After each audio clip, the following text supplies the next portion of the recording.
하겠습니다. 253면 로마서 10장 17절 말씀입니다. 우리 한 절인데요. 우리 다 같이 합독하도록 하겠습니다. 로마서 10장 17절 말씀입니다.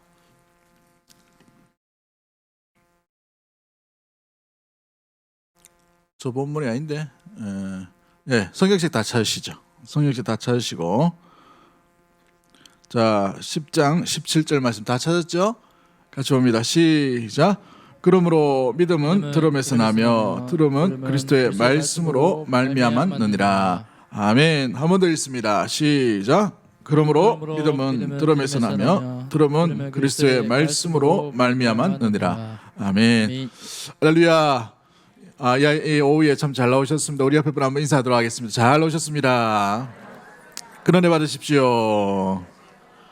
네, 우리 비도 오고 김밥 안 드신 분도 종종 이렇게 보는 것 같은데 다 드셨어요? 오늘은 물이 모자라 가지고 물을 이제 못 받으신 분도 있다 하던데, 네, 너무 감사합니다. 교회 이제 그 코로나가 1단계로 진입했지만 주중에 보니까 예수 중심 교회라고 그 2단입니다. 아시죠? 이초서 씨가 이렇게 세운 곳인데 거기서 또 확진자가 10몇 명인가 좀 많이 나왔어요. 대구는 뭐 좀 나면 이렇게 좀 예전에 신천지 생각이 나가지고 굉장히 또 조심을 하고 있는데, 우리도 스스로도 또 조심할 수 있도록 그렇게 하시고 각별히 또 유의하시면 좋을 것 같습니다.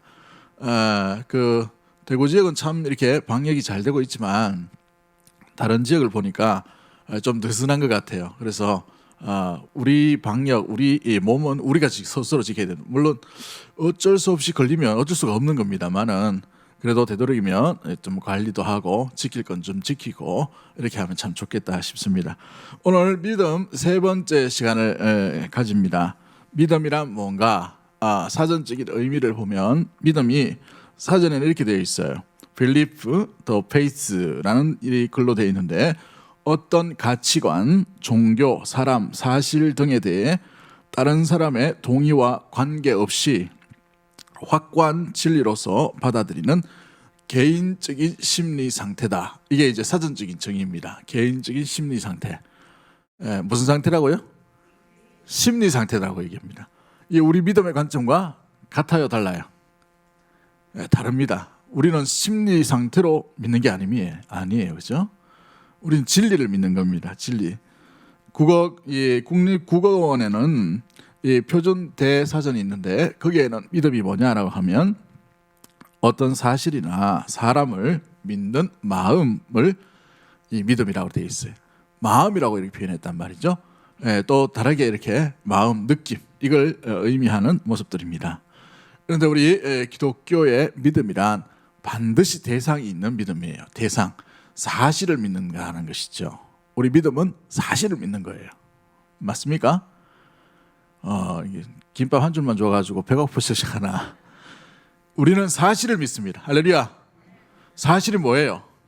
하나님이 계신 것과 또 그분이 우리를 위해 구원하시기 위해 예수 그리스도를 이 땅에 보내심, 성경의 내용이 사실인 것이죠. 그러므로 기독교의 믿음이란 예수에 대해 단순히 역사적인 사실에 대한 지적인 동의, 이 요거에서 벗어나서 요거를 뛰어넘어서 지와 정과 의가 작용하는 신뢰다라고 되어 있어요. 신뢰, 지정의, 이게 작용하는 신뢰로서의 믿음이 우리 개신교 믿음의 정의로 이렇게 받아들이는 것입니다. 세상 사람들의 감정이나 느낌이 아니라, 마음이 아니라 지정의가 작용함으로 말미암아 나타나는 신뢰가 믿음이라는 사실인 것이죠.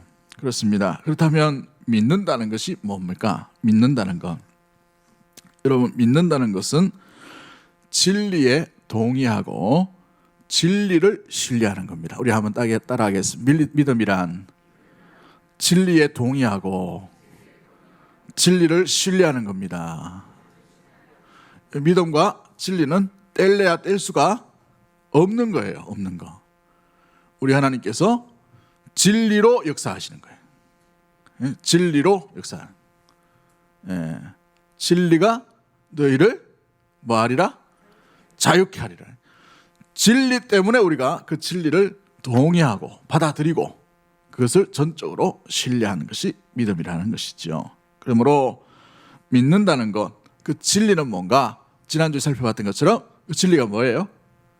기록된 하나님의 말씀이 되는 겁니다. 기록된 하나님의 말씀. 이건 교리가 좀 있기 때문에 여러분 노트를 좀 활용하셔서 좀 적으셔도 유익할 것 같아요. 나중에 좀 적으시면 좋을 것 같습니다. 믿음이란 무엇을 믿는가? 진리를 믿는데 그 진리가 뭐냐? 기록된 누구의 말씀이라고요? 하나님의 말씀이라는 사실이죠. 하나님의 말씀.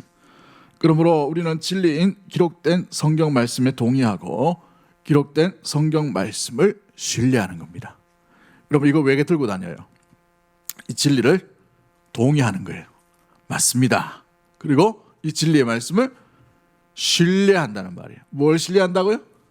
말씀을 신뢰한다는 말이죠. 말씀을. 그죠?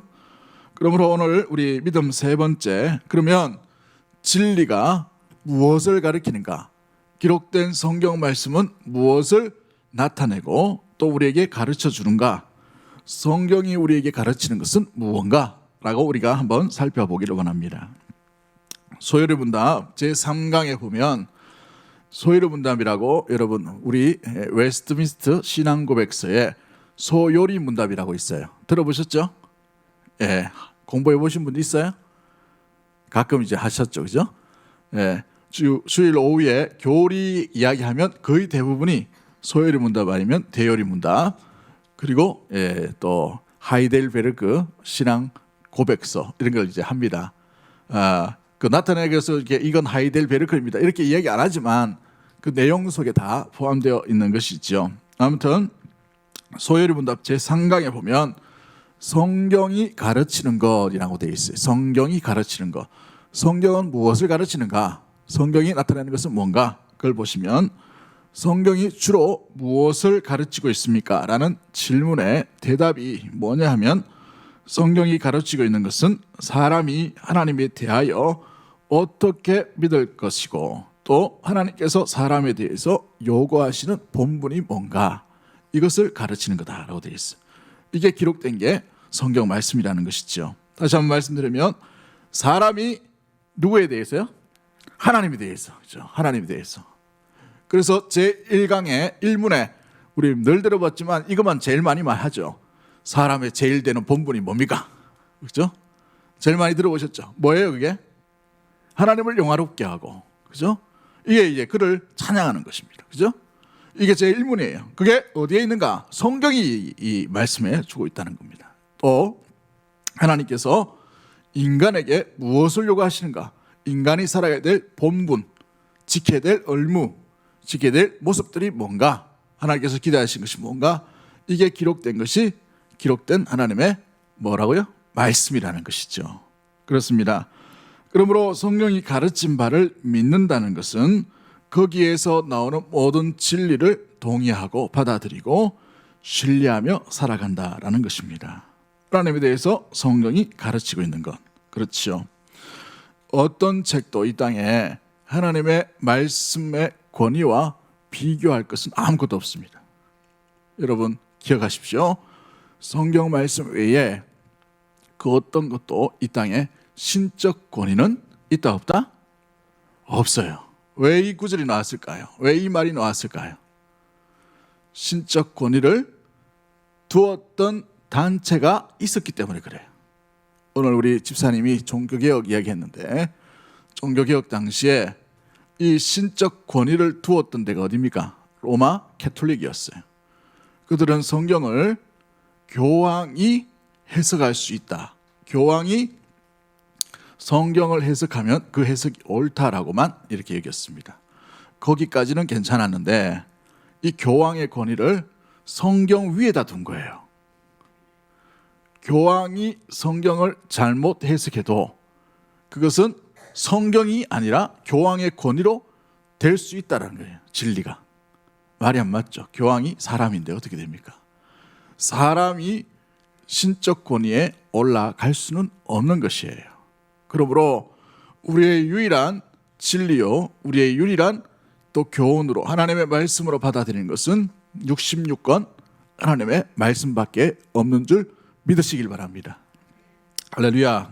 그렇습니다. 이 성경이 바로 하나님에 대해서 이야기하므로 신적 권위는 성경 말씀밖에 없다라는 것을 우리가 기억해야 하는 것입니다. 그러므로 하나님께서 이 말씀을 통해서 우리에게 요구하시는 것이 무엇이고 또 하나님께서 우리에게 기뻐하는 삶이 무엇인지를 깨닫게 해주시기 위해 선물로 주신 것이 바로 이 하나님의 말씀, 기록된 하나님의 말씀이라는 사실인 것이죠.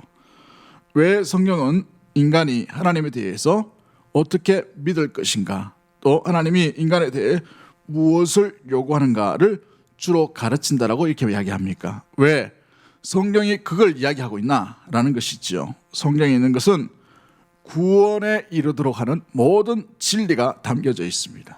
그러므로 진리로 말미암아 자유함을 얻고 진리로 말미암아 구원에 이르게 되는 것이 이 말씀 가운데 기록되어 있으므로 우리 구원을 얻기 위해, 구원을 받기 위해서는 무엇과 함께 가야 되냐면 이 말씀과 함께 가야 하는 것입니다. 말씀 속에 구원이 있기 때문에 그래요. 우리 예수님께서 어떻게 오셨습니까? 요한복음 1장 1절에 태초에 말씀이 계시니라 라고 되어 있죠.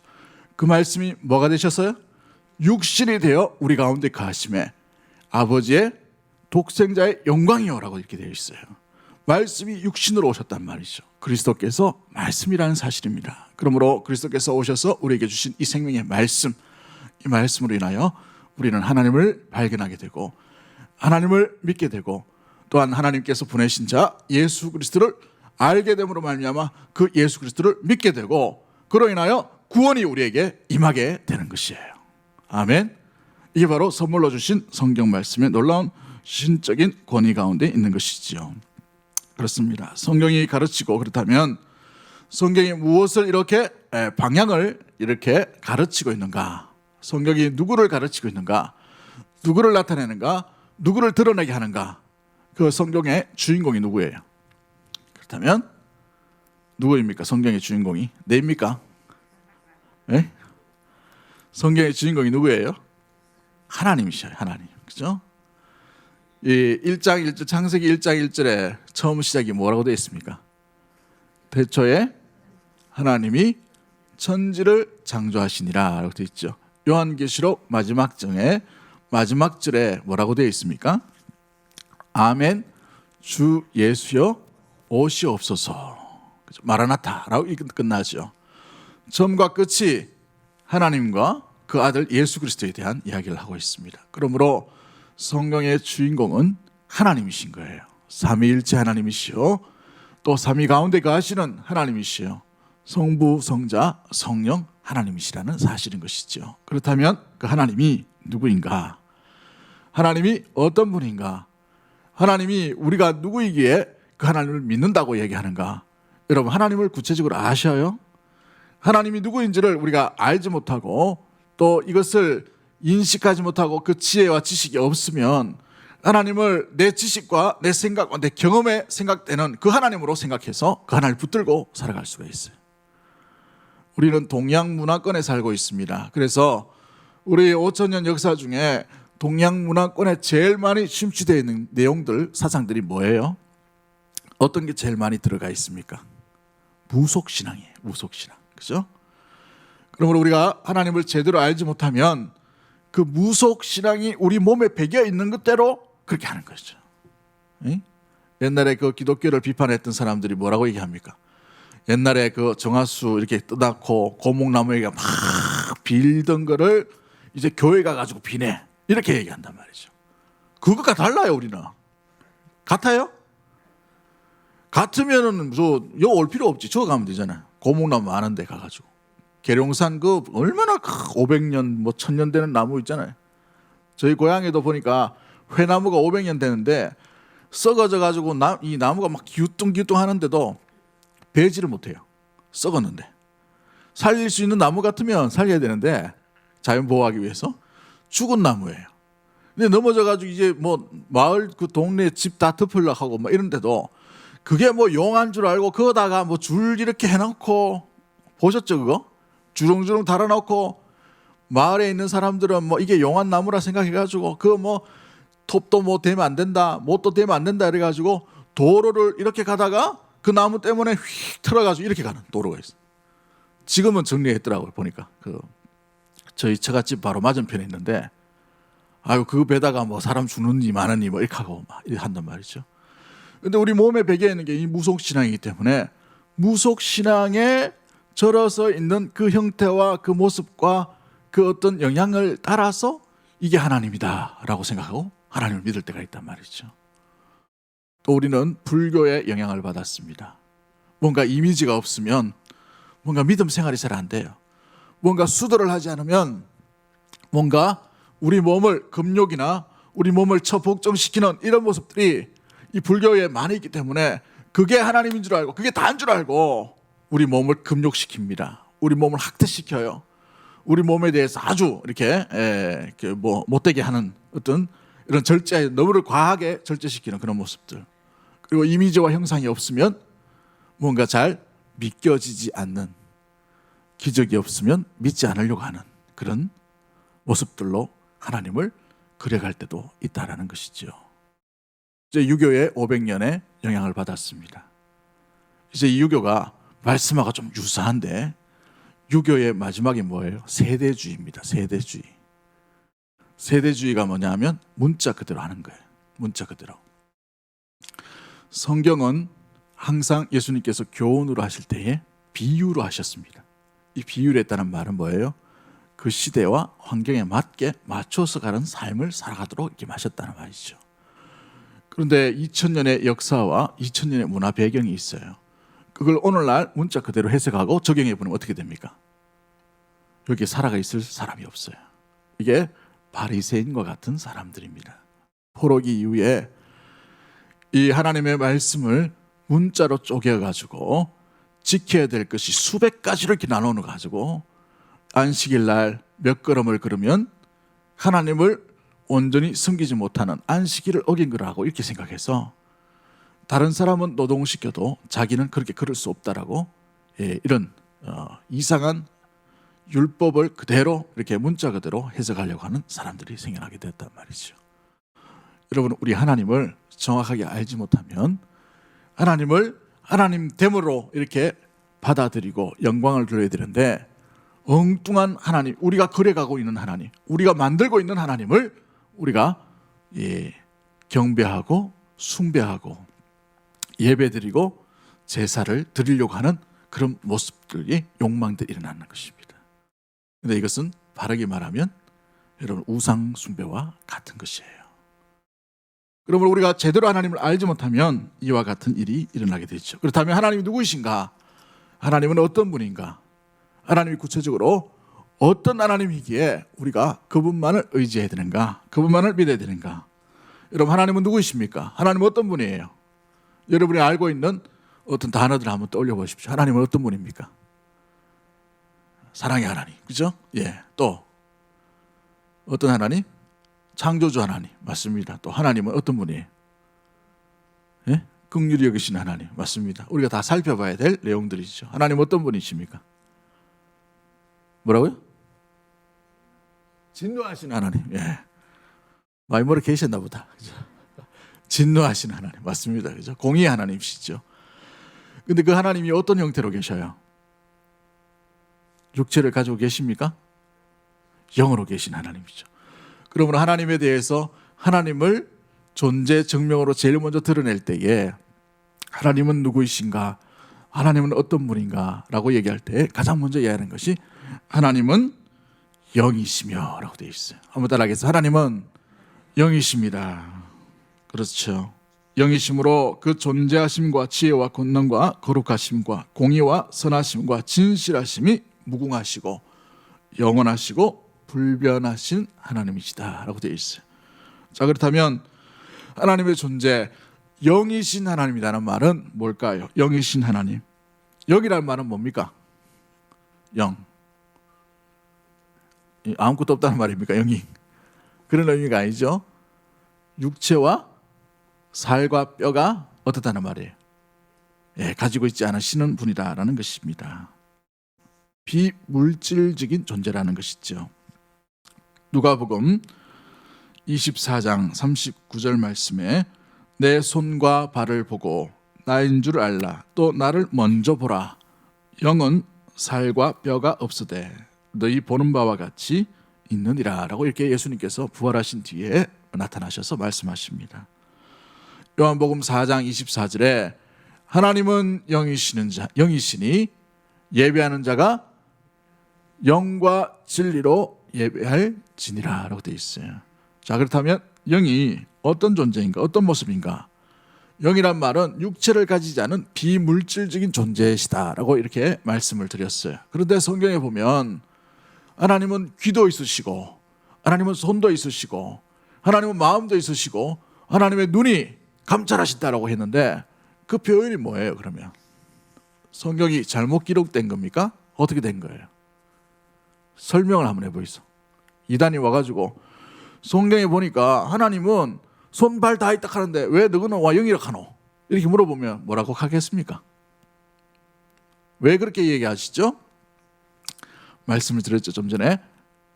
인간이 인간의 지혜와 인간의 생각으로 가장 이해하기 쉽도록 하나님께서 그 수준을 맞추신 거예요. 그래서 사람의 눈을 생각할 때에 보는 것처럼 하나님께서 인간의 눈을 보는 것처럼 살피시고 감찰하시고 보호하시고 지키시고 함께 하시는 하나님이라는 사실. 인간의 손처럼 도우시는 하나님, 건지시는 하나님, 살리시는 하나님, 먹이시는 하나님 이렇게 되어 있다는 말이죠. 날개처럼 그죠? 보호하시는 하나님, 모으시는 하나님, 보호하시는 하나님, 지키시는 하나님 이렇게 표현해 놓았다는 사실입니다. 여러분 우리가 성경 말씀을 다 하나님께서 주셨다고 해도 성경 말씀을 다 이해할 수 있어요, 없어요? 저도 이해가 안 됩니다. 다 이해가 안 되는 부분은 어떻게 해야 됩니까? 그 나라에 가서 우리가 눈과 눈으로 보면 다 드러날 거예요, 비밀은. 그런데 우리 수준에 맞추어서 우리에게 계시해 주시고 말씀해 주신 그 수준까지 우리가 알면 되는 거예요. 하나님은 우리에게 하나님을 나타내실 때에 영이신 하나님으로 하나님을 증명하시고 드러내시고 나타나시는데 어떻게 나타나시는가? 하나님께서는 영원하시고 팔과 다리가 없지만 인간의 생각과 지식에 맞추어서 하나님을 표현하시고 하나님을 드러내시고 하나님을 나타내시는 놀라우신 은혜의 하나님이라는 사실을 우리는 기억해야 하는 것이지요. 그렇다면 천사도 영을 가지고 있고 사람도 뭘 가지고 있어요? 영혼을 가지고 있어요. 그렇죠? 이것과의 차이가 뭡니까 그러면? 이 두 영은 하나님께서 지으신 영이에요. 만드신 영이란 말이죠. 그러므로 제한적인 영입니다. 제한적인 영. 우리 하나님의 영은 뭡니까? 영이신 하나님은 제한이 없으시는 하나님이에요. 무한하신 영이시라는 말이죠. 말이 좀 어렵나요? 무한하다는 말은 뭡니까? 정도와 범위와 한계가 있다 없다고요? 없으신 하나님이라는 사실입니다. 그래서 우리가 기도할 때 영원 무궁하신 하나님, 그죠? 무궁하신 하나님 이렇게 표현하는 이유가 바로 여기에 있는 것이지요. 자, 그렇다면 하나님은 어떤 점에서 무한하다라고 이렇게 말씀하고 있습니까? 무엇이 무한하나요? 하나님의 무한하심이 뭐예요? 한번 생각해 보십시오. 하나님의 무한하시다라고 되어 있는데 어떤 게 무한하십니까? 하나님은 존재 자체가 무한하신 분이에요. 그래서 하나님을 무궁하신 하나님, 청량할 수 없는 하나님이라고 되어 있어요. 한번 따라하겠습니다. 하나님은 계산할 수 없는 하나님이십니다. 옛날 말로는 청량할 수 없는 하나님이시죠. 욥기 11장 7절 말씀에 어떻게 되어 있습니까? 욥기 11장 7절 말씀에 시작. 내가 하나님의 오묘함을 어찌 능히 청량하며 전능자를 어찌 능히 완전히 알겠느냐라고 되어 있어요. 동방의 의인이라고 말하는 욥도 이렇게 표현하고 있는 것을 보게 되지요. 그러므로 하나님은 무엇에 또 무한하신 분입니까? 장소에 있어서도 무한하게 계신 하나님이라는 사실입니다. 장소에 있어서도 무한하신 하나님이라는 사실이죠. 오늘 이 자리에 계시기도 하고 또 이옥교회 옆에 있는 대동교회도 하나님은 계셔요, 안 계셔요? 계시는 하나님입니다. 저 건너편에 동신교회도 계신 하나님이 아니에요. 계시는 하나님이죠. 동신교회를 미워하시나 보다. 대답이 없는 거 보니까. 거기에도 계시는 하나님이셔요. 요 길 넘어가지고 저기 수성교 넘어가지고 무슨 교회 있습니까? 동부교회. 거기에 계신 하나님이 아니에요. 계시는 하나님이에요. 그러므로 이 하나님을 어떤 하나님이라고 얘기합니까? 변재하시는 하나님입니다. 변재하시는. 안 계신 곳이 없는 하나님이 우리 하나님 아버지의 모습들인 것이죠. 그러므로 하나님은 모든 곳에 계시는 무궁하신 하나님인 줄 믿는 믿음의 모든 가족들 되기를 주의 이름으로 간절히 축복합니다. 모든 곳에 계시기에 우리가 모든 곳에서 보고 계시고 지키시고 살피시는 하나님이시라는 사실입니다. 그래서 우리가 기도할 때에도 직장에서 기도해도 하나님이 보고 들으시는 하나님이시고, 골방에서 기도해도 어떻게 돼요? 골방에서도 들으시는 하나님이에요. 그죠? 위급할 때 차 안에서도 그 위급한 중에 주야라고 할 때에도 하나님께서 듣고 계시는 하나님이에요. 어느 곳에 다 계시기 때문에 그렇습니다. 아이들이 저 유학을 보내고 아니면 저 서울로 다른 곳에 보냈단 말이죠. 불안해요, 요즘 세상이. 그죠? 그런데 그곳에 그 아이를, 예수 믿는 아이를 누가 지키십니까? 그곳에 계신 하나님이, 변재하시는 하나님께서 충분히 지키실 수 있는 무궁하신, 무한하신 하나님인 줄 믿습니다. 그렇죠. 이것이 바로 하나님의 변재하심입니다.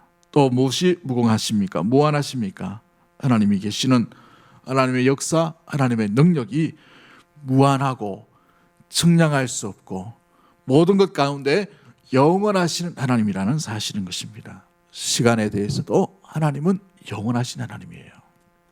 우리 인간은 어때요? 시간에 대해서 유한한 존재입니다. 끝이 있다는 말이에요. 근데 이 시간을 누가 만드셨습니까? 하나님이 지으셨기 때문에 시간이라는 것을 만들기 이전에도 이미 계신 하나님이셔요. 그러므로 하나님은 끝이 없는 분이셔요. 영원 무궁토록 계시는 분이 우리가 믿는 신실하신 하나님인 줄 믿습니다.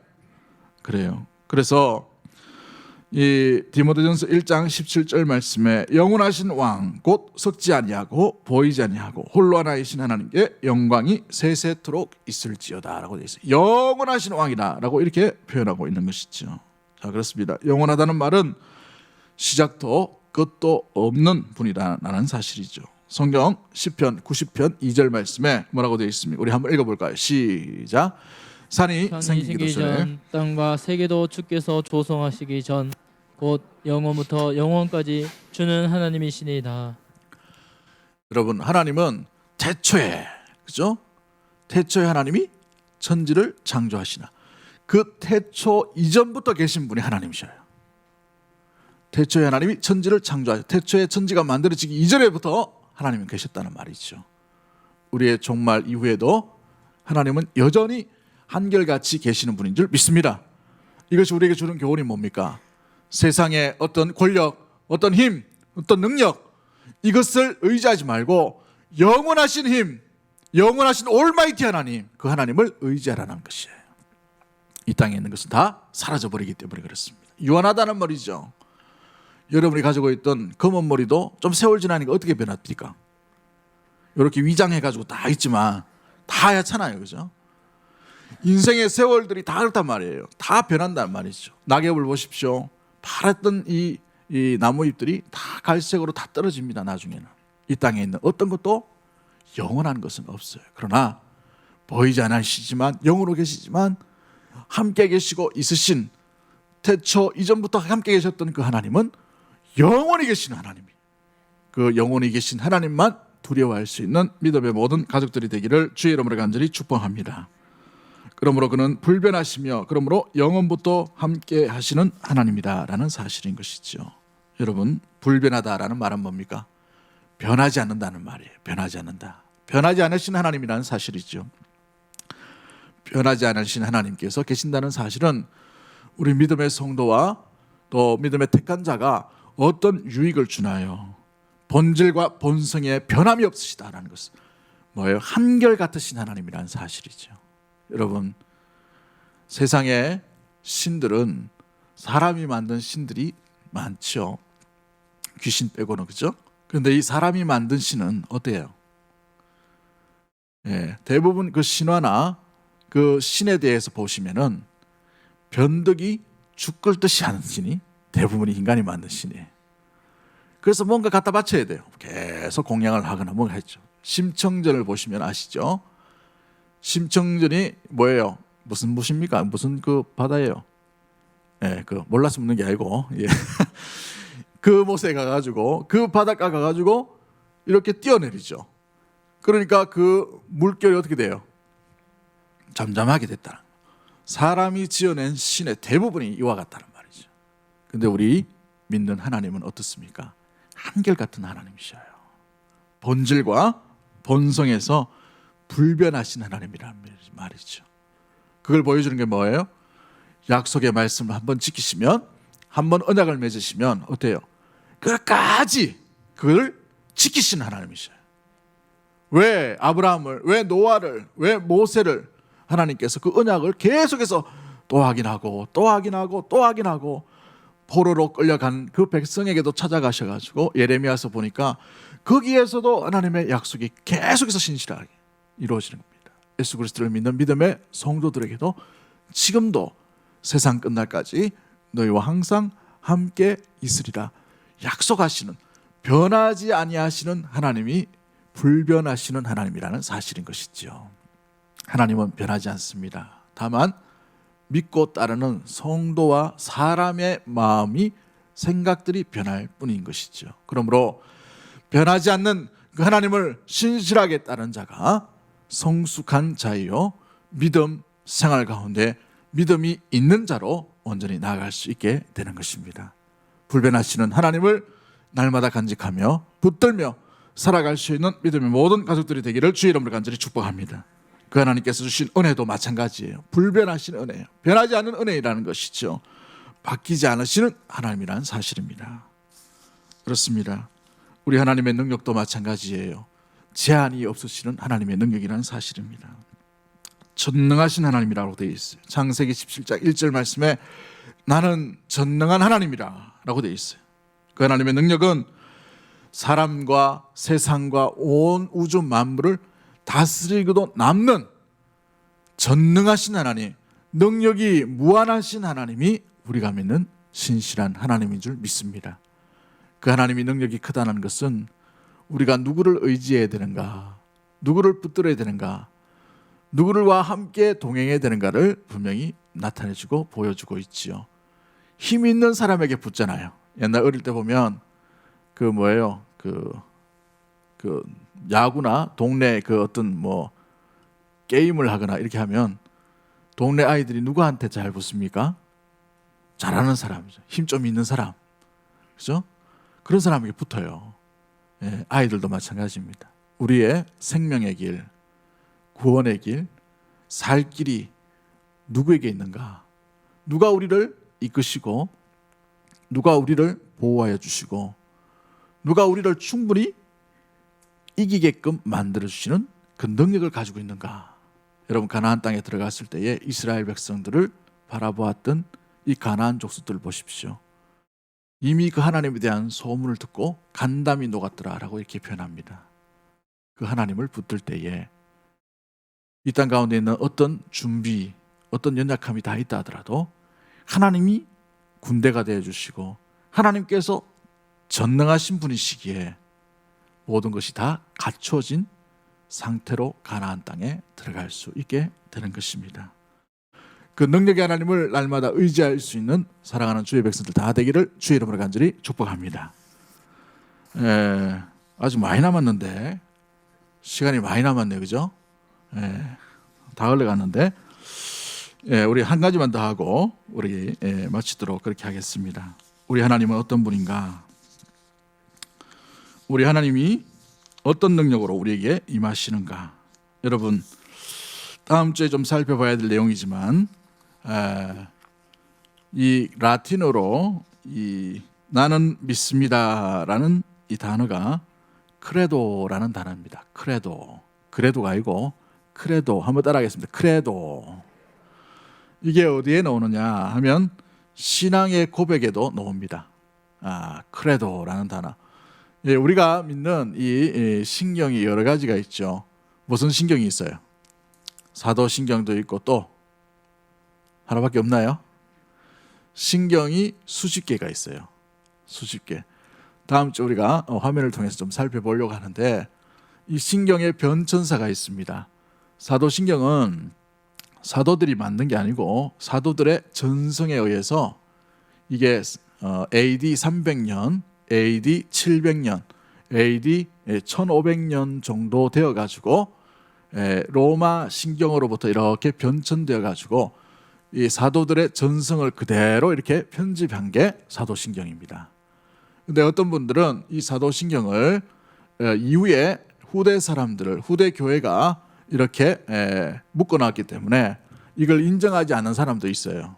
그런데 그것은 그렇지 않고 종교개혁자들도 사도신경을 인정합니다. 왜냐하면 초대교회의 신앙 고백서와 거의 유사하기 때문에 그래요.